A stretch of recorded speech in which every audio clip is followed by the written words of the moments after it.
السلام عليكم. عليكم السلام ورحمة الله وبركاته. الله يمسيك بالخير يا ابو احمد. الله يمسيك بالنور والسرور. كيف الحال؟ والله بخير الحمد لله. يا ابو احمد، تفضل. ابغاك تعطي المتابعين قصة الرجال اللي طلع معك ورفض ينزل. اوه الله المستعان. والله هذه قصة قديمة، عام تقريبا 29، عام 29، وانا طالع من المنطقة عندنا هنا المدينة، رايح اداوم دوامي في خميس مشيط، فنزلت بوفية ابغالي اغراض منها. المهم شريت لي عشاء وحاجات بسيطة كذا ومشيت. كلمت الرجل قلت انزل، قال لا تكفى ودني قدام. المهم انا تأكدت ان عنده اثبات الرجال وعنده، لكن في الوقت نفسه كنت اشوف الرجال يعني انه يعني حاله كويس، يعني شكليا حالته الصحية كويسة، وما ندري وش عنده. المهم تعدينا، طلعنا على طريق الخميس، ما عاد في اي نقطة قدامنا الطريق طبعا.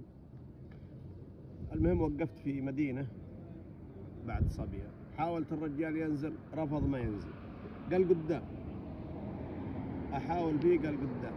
المهم يوم تعدينا النقطة كلمته، انا قلت انزل، قال والله ما انزل الا توديني الشقيق. يا ابن الناس يا ابن الناس، قال والله ما انزل. طبعا انا سألته وش عندك سلامات، وش عندك في الشقيق وكذا؟ قال ما ادري، هو اتوقع انه مسكين، يا انه مريض او زي كذا تقريبا. فحاولت فيه، وصلت الدرب، حاولت فيه الين يا الله انه نزل من السيارة، شايف ولا لا؟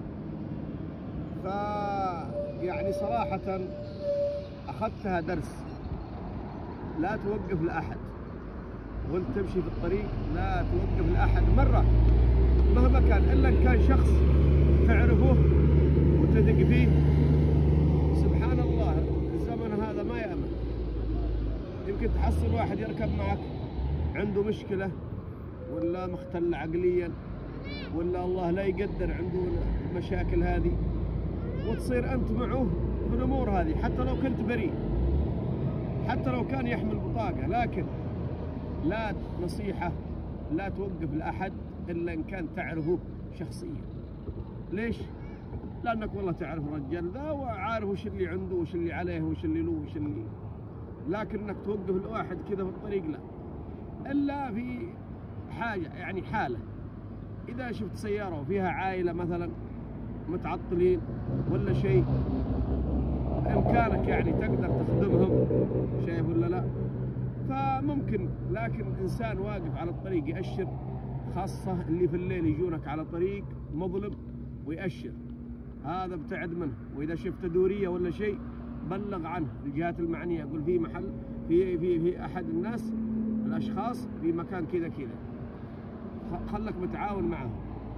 فنصيحة صراحة لا توقف لأحد ما تعرف، نصيحة يعني، شايف ولا لا؟ يعني تاخذ المشكلة معه ويحصل شيء لا يحمد عقبه. هذا علمي سلامتك، والله يحفظ الجميع إن شاء الله. يعطيك العافية يا أبو أحمد. الله يعافيك.